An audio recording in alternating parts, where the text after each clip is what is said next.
africains sur tout ce qui touche l'économie. Ensuite, je n'ai pas voulu faire cette conférence, j'ai pas pris la décision parce que je veux dissuader X ou Y de battre monnaie, de créer sa monnaie.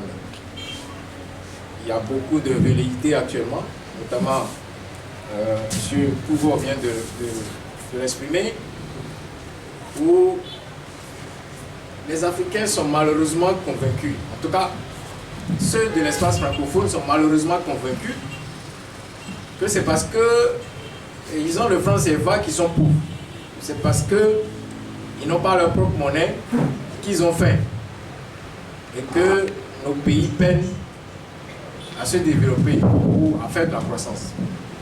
Malheureusement, c'est ce qui a été semé dans la tête de tout le monde avec un certain nombre de mensonges. Et où on a tout fait pour mettre tout sur le dos de la France. Je ne suis pas ici pour défendre la France. Si quelqu'un veut chasser les Français de chez lui, c'est son problème. Pas le mien. Si quelqu'un veut détester les Français et estime que les 60 ans de retard que nous venons d'avoir depuis l'indépendance, c'est la France qui en est la cause, ça c'est son problème. Moi, ce que je sais, c'est qu'un pays comme le Zimbabwe est plus pauvre que le Togo. Et pourtant, le Zimbabwe a sa propre monnaie depuis 60 ans. Ce que je sais, c'est que les piliers sur lesquels repose la monnaie franc CFA, ce sont des piliers qui ont été mis en place par la théorie. Ce n'est pas la France qui l'a inventé. Ce n'est pas De Gaulle qui l'a inventé. C'est la théorie économique qui a été appliquée. On a fait croire que le fait que la France, enfin le fait que nos États aient des réserves de change, ce qu'on appelle des réserves de change, et que 50% des ressources en provenance des exploitations puissent être transférées sur un compte du Trésor français, on a fait croire que c'est ça qui fait développer la France. Et que les Français nous volent 50% de nos ressources. Je vais vous expliquer tout à l'heure pourquoi dans la mise en place d'une monnaie, n'importe quelle monnaie, que ce soit le Cedi, le Naira, que ce soit le Kwacha zambien, que ce soit le shilling kenyan, et que ce soit l'éco CEDEAO qui est en projection, eh bien, je suis désolé, il faut absolument des réserves de change. Et je vais vous expliquer tout à l'heure pourquoi. Mais j'ai décidé finalement de... Puisque les documents que vous allez voir tout à l'heure, je les ai écrits depuis 3 ans. Et bon, je n'ai pas voulu ridiculiser qui que ce soit. J'écoute beaucoup d'éminents économistes qui, pour des raisons qui leur sont propres, racontent bien des choses qui ne sont pas vraies. Mais depuis que j'ai commencé avec Veille économique, je n'ai jamais voulu ridiculiser qui que ce soit. Donc je n'ai pas voulu faire cette conférence.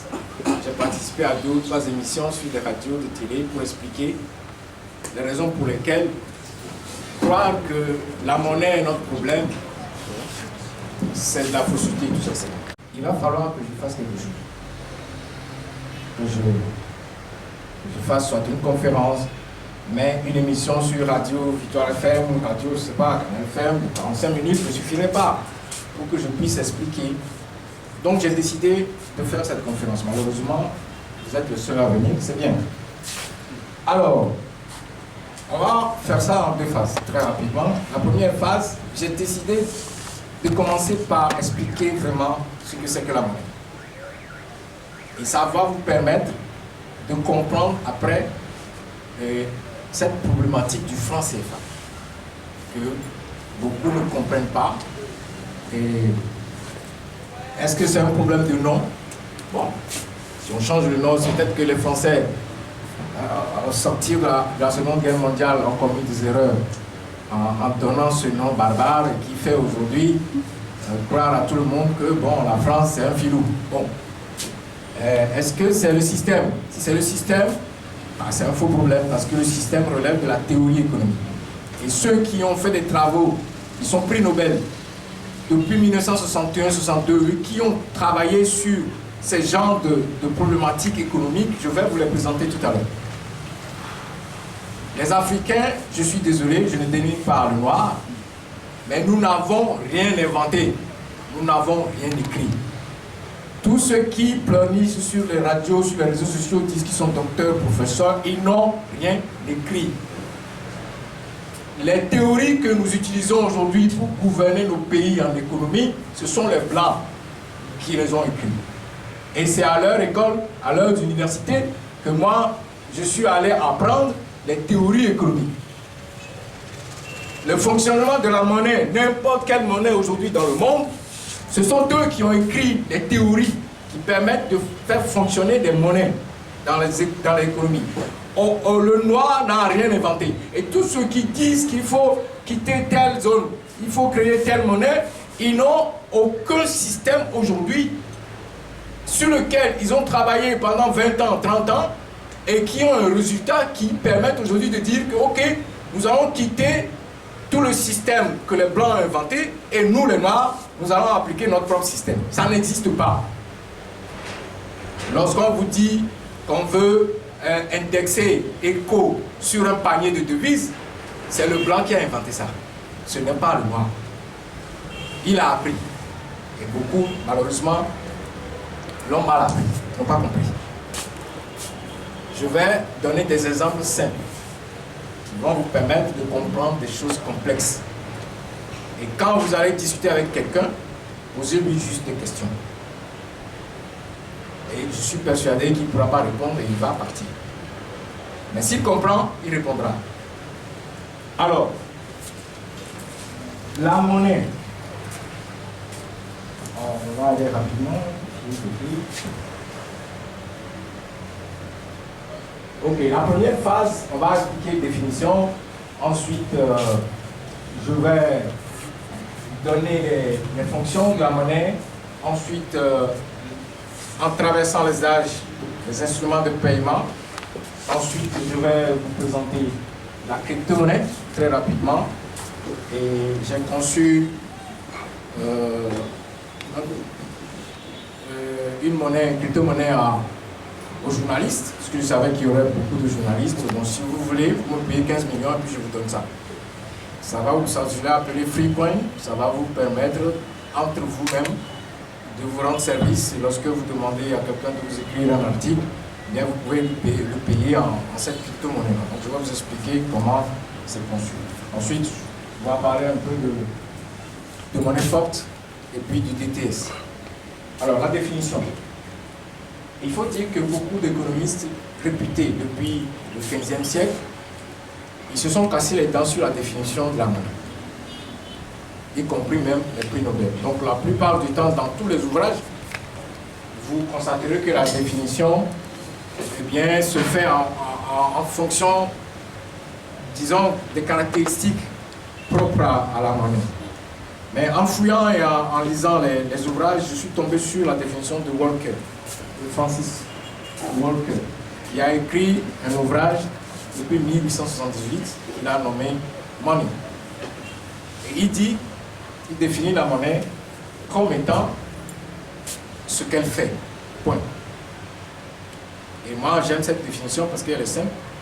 Et qu'est-ce que fait la monnaie? Et là, on va se baser sur les fonctions de la monnaie que je vais vous décrire tout à l'heure. Alors, et de façon claire et simple, on peut considérer que la monnaie, c'est tout ce qui peut être accepté en contrepartie du paiement d'un bien ou d'un service. Vous vous approchez de quelqu'un, vous lui demandez un service, vous lui dites combien vous prenez. Donc, vous avez la monnaie, vous lui donnez. Donc, c'est ce qui est accepté. Maintenant, quand on dit tout ce qui est accepté, eh bien, il faut que vous compreniez que même une femme peut devenir monnaie. Exemple simple. La dernière fois, j'étais sur une vidéo où il y avait une dame âgée qui était assise avec un homme. Ils discutaient et puis sa fille est venue.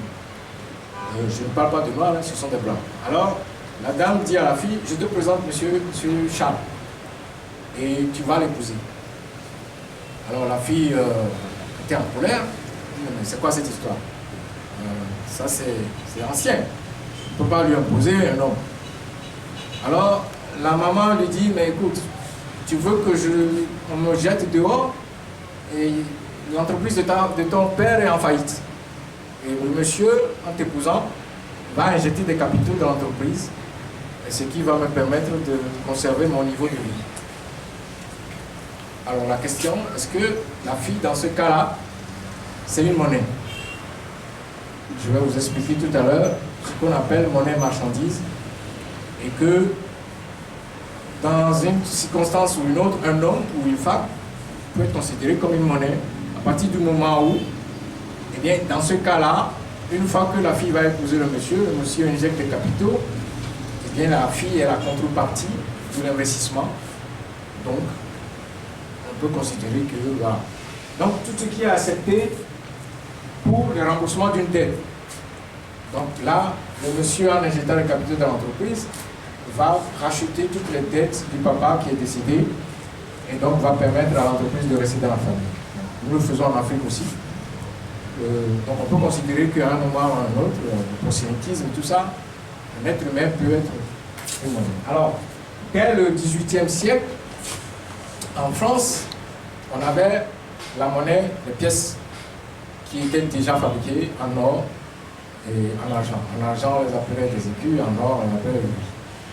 Et aujourd'hui, 3 siècles plus tard, eh bien, nous utilisons des timonies, des flouses avec nos téléphones.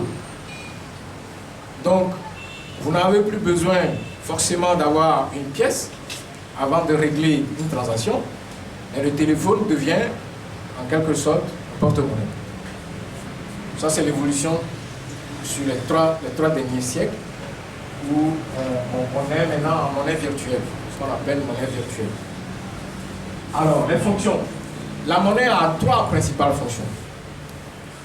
La première, c'est la monnaie est considérée comme une unité de compte. C'est-à-dire que tout ce que nous faisons est calculé par rapport à une certaine unité. Alors, la deuxième fonction, la monnaie est un intermédiaire d'échange. C'est-à-dire que vous voulez, entre 2 opérateurs économiques, vous voulez échanger des biens, et bien la monnaie, le papier, vous sert d'intermédiaire. Et la troisième fonction, la monnaie est considérée comme réserve de valeur ou refuge de valeur. Alors, ici, je vais, en 2 minutes, lorsqu'on parle d'intermédiaire des échanges, une anecdote, il y a quelques années, j'étais à AGI Togo, j'étais le responsable trading, et le trader, et ensuite j'étais le responsable de gestion des actifs. Et puis, monsieur Essor Hamlom, celui qui a fait le démarre, il est venu voir notre secrétaire, et puis il a posé le problème, dit qu'il a écrit un manifeste et qu'il veut des financements. Qu'on lui a dit qu'à l'AGI Togo, nous sommes sur la bourse et que nous pouvons donner des financements. Alors, la secrétaire, sachant que c'est moi qui était spécialiste de tout ce qui est, je dirais, conception, mais là, ils étaient 3. Et M. Hamlom, qui a fait la prison, c'est moi qui lui ai dit qu'il va faire la prison, hein, et il a fait la prison. Ils se sont assis, ils ont sorti le manifeste, et puis ils m'ont présenté le projet. Le projet, c'était quoi? En gros, ce qu'il voulait faire au départ, avant de passer à redémarrer, il voulait démonétiser l'économie. C'est-à-dire, il dit qu'il a inventé quelque chose. D'ailleurs, on l'appelle dans certains cercles génie. Et que, dorénavant, personne n'utilisera plus de billets, ni de chèques, ni de pièces, de monnaie, rien du tout. Et lui, il a trouvé une idée géniale qu'il a écrite sous forme de manifeste. On parle de quelque chose, une 50aine de pages, hein, de manifeste. Et puis, bon, ils ont présenté le projet. Alors, je lui ai dit, laissez-moi le manifeste, demain on se retrouve. Ils m'ont laissé le manifeste et le lendemain on s'est retrouvés. J'ai lu le manifeste la nuit.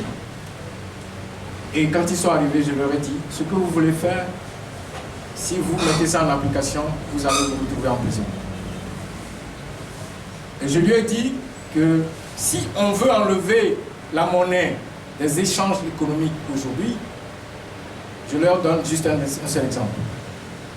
Lorsqu'il va la nuit chercher une prostituée, entre guillemets, et qu'il couche avec, comment va-t-il quantifier la nuit passée avec la prostituée? Lorsqu'il me dit qu'il n'aura plus de monnaie et que lui, il faudra faire des quantifications par rapport à des biens, est-ce qu'il va prendre des bidons d'huile après avoir couché avec la dame, lui donner des bidons d'huile, ou bien c'est la dame qui va lui dire le nombre de bidons d'huile qui satisfait ce qu'elle vient de donner? Et je lui ai dit que ça, c'est la raison pour laquelle le billet, ou la monnaie, la pièce, a été inventée. C'est pour faciliter les échanges. C'est pour très rapidement que les deux personnes qui sont en face puissent quantifier leur effort, ce qu'ils ont donné, sous forme de monnaie. Et que ce que lui dit là, il va avoir à dos le FMI, la Banque mondiale, il va avoir à dos tous ceux qui sont les responsables de la Banque centrale et le gouvernement, le ministre de l'économie et des finances. S'il ne fait pas attention, on va le jeter en prison. 3 ans après, il était en prison. Donc, la monnaie, c'est un intermédiaire d'échange, ça facilite les opérations. Alors, j'ai posé une question la dernière fois quand j'étais sur Radio Victor FM, et je vais vous poser la question, vous allez y réfléchir. Quand on va passer au débat, vous allez me répondre.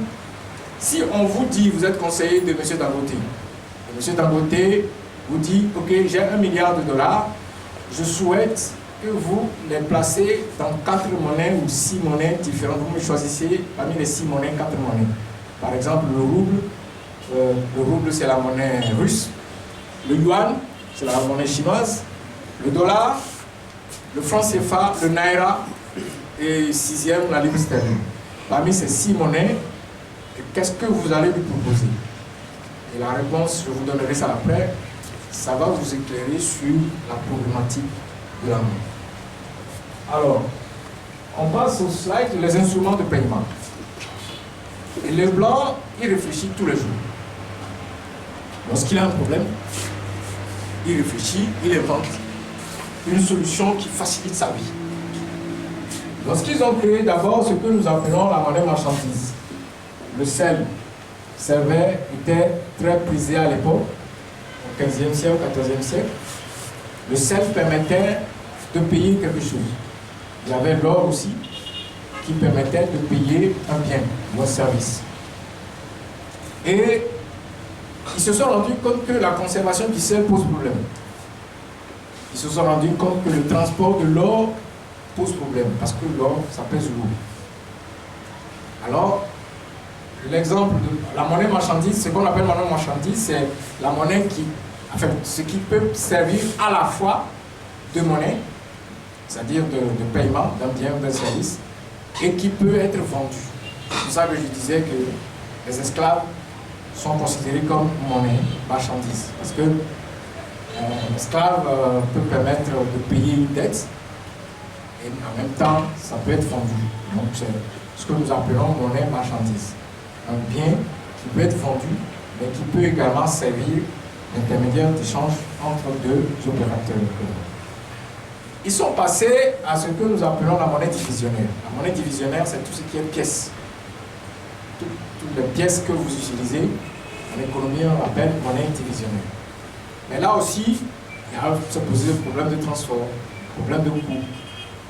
Et ils sont passés à ce qu'on appelle la monnaie fiduciaire.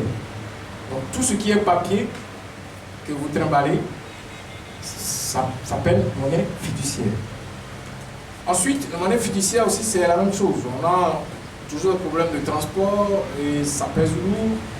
Et est-ce qu'on a besoin forcément à chaque fois que les deux opérateurs se voient avant de faire des échanges? Non. Ils ont créé la monnaie scripturale.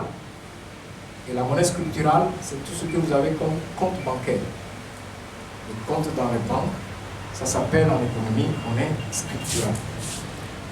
Mais la vitesse des opérations les a poussés à passer à ce qu'on appelle la monnaie électronique. Et la monnaie électronique, c'est les cartes de crédit.